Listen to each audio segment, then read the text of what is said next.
A blessed and good HDLC day to everyone. From grade 12 ABM, I am Josephina Vivarquilla. Hi, I'm Divine Sophia. My name is Jamala in Portugal. Hi, I'm Vilmar Jr. Ditunaga.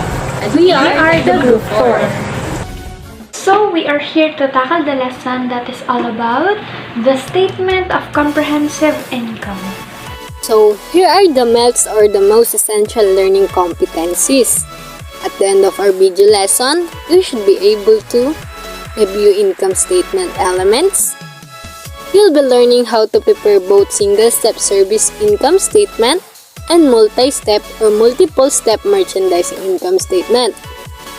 How to differentiate or what is the difference between the function of expense method and the nature of expense method. And lastly, the difference between the income statement and statement of comprehensive income. And without further ado, let's get started.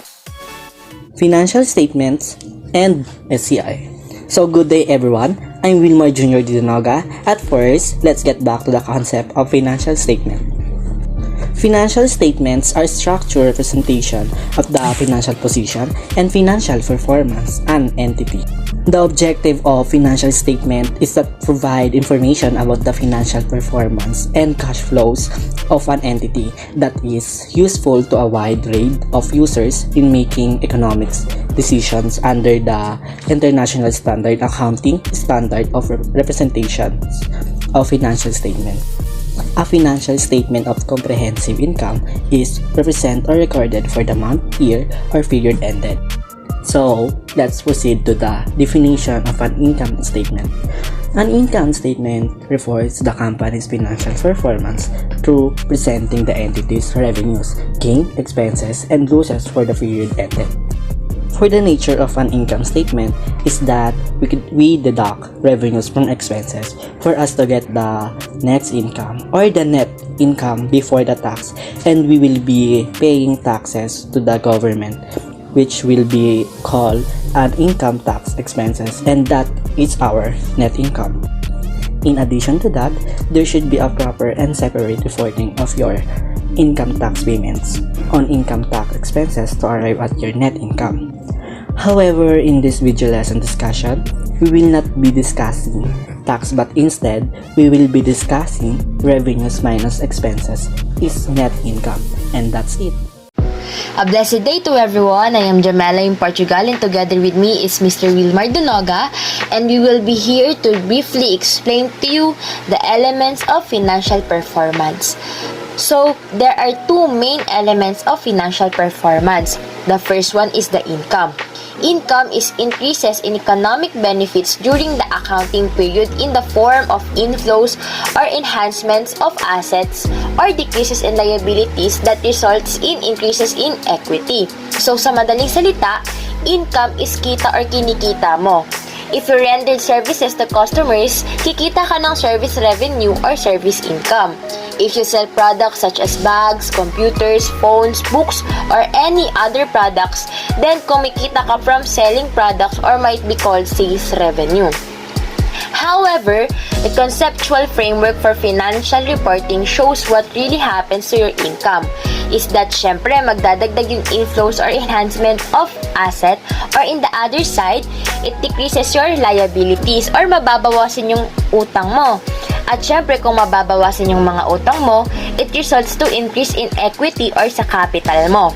Remember that we add net income to the capital balance to get the adjusted capital balance. So basically, income increases equity. And the second main element of a financial performance is the expenses. So, expenses is decreases in economic benefits during the accounting period in the form of outflows or depletions of assets or increases of liabilities that may result in decreases in equity. So, sa madaling salita, ang expenses is lahat ng ginagastos natin in order for the company to continue operating. So, for example, kailangan natin magbayad ng sahod ng mga employees, which is salaries expense. Kailangan mo magbayad sa rent para sa office space na ginagamit mo, which is rent expense. Siyempre, gumagamit tayo ng kuryente at tubig, kailangan nating magbayad para doon.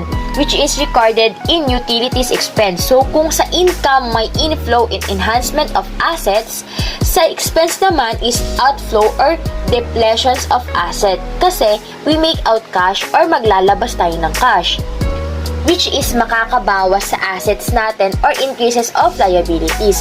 So, kung hindi pa bayad ng company, we call it as an accounts payable.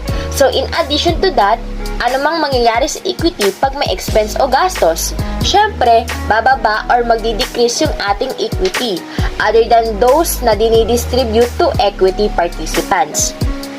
In conclusion to this, income is lahat ng kinikita natin na nag-i-increase ng asset and equity. Expenses naman is lahat ng ginagastos natin na nagdi-decrease ng assets and equity. And as Mr. Wilmar said, revenue or income is equal to net income, where net income is added to capital while net loss is deducted to our capital. So, in addition to that, explain to you about the difference between the revenues and gains, and also the difference between the expenses and losses. So, let's start. Income encompasses both revenue and gains. Revenue arises in the course of ordinary regular activities. If you are a bakery, kumikita ka sa pagbebenta ng tinapay, just like that. If you are a hair salon, kumikita ka sa pag-render ng service and making their hair treatment to your customer. And if you are a merchandising company which sells Blackpink merchandise, then kumikita ka sa pagbebenta ng Blackpink enhance. So, the ordinary regular activities or ordinary business operation of a company, doon nag-relate ang revenue. Doon ka kumikita kasi yung main operations ng business mo. However, we also have gains. Gains are other items that represents increases in economics benefits but does not regularly arise in ordinary business operations na parang nagiging ka ng something but not in revenue. For example, gain on sales of assets. Kunyari, ang merchandising company who sells their inventories earn sales revenue, which is also correct. However, if the company decided to sell their equipment at a price higher than its current value, it's a gain on sale of equipment. Sa madaling salita, para ma-determine mo kung alin yung revenue and gains mo, you have to ask yourself first, ano ba talaga ang binibenta ng company mo? Kung isa kang furniture company, nagbenta ka ng furniture, yun yung kita or kinita mo doon na consider as revenue kasi furniture naman talaga yung binibenta ng company nyo. So, kung nagbenta ka naman ng equipment mo for your furniture company, binenta mo yung computer mo na di pa naman ganun kasira at nagdadagan mo yung carrying value niya para makabili ka ng bagong computer. Yun naman yung mako-consider natin as gain. Why? Kasi di ba furniture company ka, binibenta mo yung furniture lang. Doon kikita syempre. Pero kapag computer na yung binenta mo, hindi siya kasama sa ordinary business, regular activities mo, or yung talagang binibenta ng company nyo. So, gain on sales of equipment na yung matatawag mo kay computer kasi nga hindi siya kasama sa regular operation business mo. Just simple as that. Expense encompasses both expenses and losses. Expenses are decreases in economic benefits due to salaries, rent, and depreciation, just like revenue. Expenses are deducted in business ordinary regular activities. Losses naman is kabaliktaran ng gain. Losses yung mga di mo inaasahan, such as loss from fire, loss from disaster, or loss from sale of an assets. So, some of you may ask, paano nangyari yung loss from sale of an assets? Kunyari, nagbenta ka ng equipment na may mababa yung carrying value. Then, syempre, lugi naman dun. So, it is called as loss from sale of an assets. So, pag yung pinagagastusan mo is something about regular business operations, those are expenses. But if you lose something due to fire, disaster, then those are losses. And I hope that you learn and understand the element of financial performance. When you were preparing single-step service company income statement, from the word itself, single statement, kasi nga, hindi siya multiple step. Pag single-step statement, you'll technically see one line, or isang linya lang talaga, or isang column lang nakalagay, which includes revenues minus expense. As you can see the sample here, this also shows the format in making the SCI, or Statement of Comprehensive Income. First, we must write the owner of the company, or maybe the company name itself. Then second is yung title, which is the SCI. And lastly, you must also remember na kapag magsusulat or gagawa ng SCI, don't forget the phrase for the month ended, or if buong taon naman, for the year ended, or for the period ended. Because revenues and expenses are recorded for the specific month only or year period. Why? Dahil yung mga drawings, revenues, and expenses is dumadaan ng closing entries, and in the next accounting period, it will be back to zero. Magsisiro po uli siya. So, here is an example of single-step service company income statement. As you can see, revenues are listed before an expense. In writing your income statement, you must first gather the revenues and expenses, and then total nyo lang sila separately. After that, you must subtract the expenses from revenues, which shows here the net income 654,535 pesos. And that's it. So, proceed naman tayo sa multi-step income statement. I'll also provide an example which is used by our advisor for me to show you the multi-step income statement. So, as you can see here, ang dami, di ba? So, kaya siya tinawag na multi-step income statement kasi nga, kita nyo ang daming subsections. Ang dami niyang columns, kaya siya tinawag na multi-step income statement. And in addition to this, pwede naman natin single step lang tong sample na to, where we can use two methods, which we'll be explaining by our group member, Miss Jamela Portugal. Thank you, Miss Josa. Once again, I am Miss Jamela, and I'll explain to you the two methods in making a multi-step statement into a single-step statement para mas maganda siya, tignan, or presentable at malinis. So, the first method is the function of expense method. We show the expenses according to their function. Nandun yung cost of goods sold and operating expenses. And in making that, first, we must give or provide an explanatory note. So, here are the sample of function of expense method. So, nakikita naman ninyo na note 7 yung ginamit. Why? Kasi hindi na din pwedeng gamitin yung note number 1. Because note number 1 is an information about the company, and then the preceding note numbers, naka-include na doon yung mga cash, receivables, inventory. So, as an example here, we just assume that note 7 na yung net sales natin. Remember, avoid using note number 1. Then, after you list all explanatory notes or notes to financial statements, you are ready to prepare the single-step income statement. Then, gaya lang ng sample kanina, same heading, and then proceed to net sales minus cost of goods sold and gross profit, and add natin yung other income, and that would be your total revenue minus total operating expenses, which is note 10. Then, that is your net income. Then, naging single step na siya. Mas maganda na siya tignan and di na confusing sa notes this one, diba?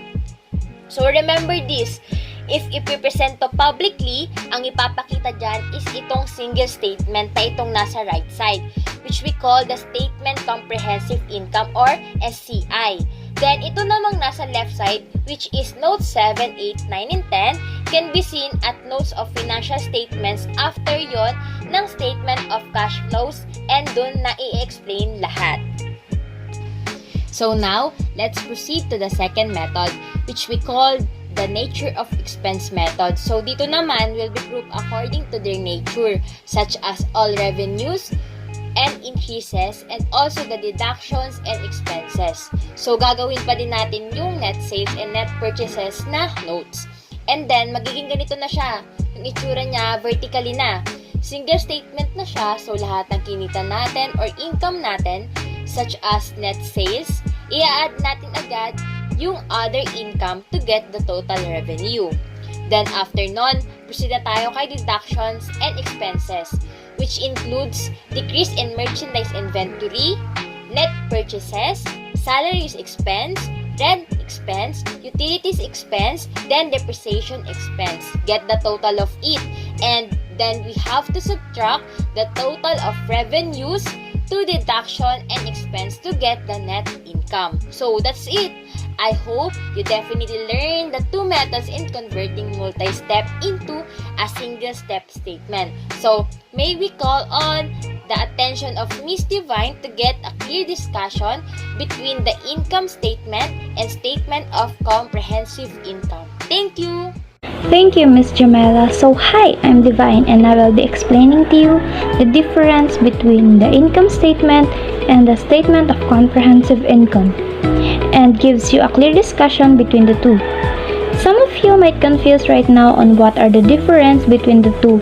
So, without further ado, let's begin.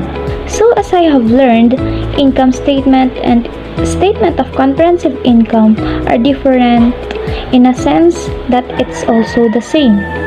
So how does it happen? Himay-himayin natin sila. An income statement presents the results of the entity's operations and financial performance through the reporting of the entity's revenues and expenses. So sa income statement, revenues and expenses lang yung naka-indicate doon. Siyempre kasama na din dun yung gains and losses. However, a statement of comprehensive income presents the entity's net income alongside the effects of other comprehensive income leading to the comprehensive income. So in short, kung ano man yung net income na nakuha mo, add or minus mo lang yung effects of other comprehensive income, then you will get your comprehensive income. So, yung mga samples and givens na nakita natin kanina are included or masasabi natin na kasama siya sa income statement. Kasi we do assume na yung income statements kanina are also the statement of comprehensive income natin or the SCI natin. I will also explain to you that there's a choice in entity on presenting the SCI. The first one is two-statement format and the second one is the single statement format. So, pag sinabi natin two-statement format, literally saying, dalawa siya. Yung isa, which is yung nandito sa taas, is the income statement, which will show the revenues and expenses that will give the result of the net income. Tapos, yung isa, yun na yung magiging SCI natin or the statement of comprehensive income, which is yung starting point niya will be the net income, tapos lahat ng adjustments ng other comprehensive income, tapos ayun na, nandun na yung comprehensive income mo. Bali, two statement siya, literal. Tapos, doon naman sa single statement format, literal na isa lang talaga siyang statement. Isa lang siya, but magkakasama na yung income statement and the SCI. Nakalista lang siya in a one column, which is the revenue, expenses, net income, foreign currency transition adjustment, unrealized loss of financial assets of your value through SCI, then that's it. Ayun na yung comprehensive income. So, lahat ng mga ginamit natin from the previous slide is pwede natin or matatawag natin siya na single statement format. Again, we are the Group 4 of ABM 12B. I hope you learn a lot from us about statement of comprehensive income and earn a lot of knowledge regarding our chosen topic. Have a blessed day and thank you for watching.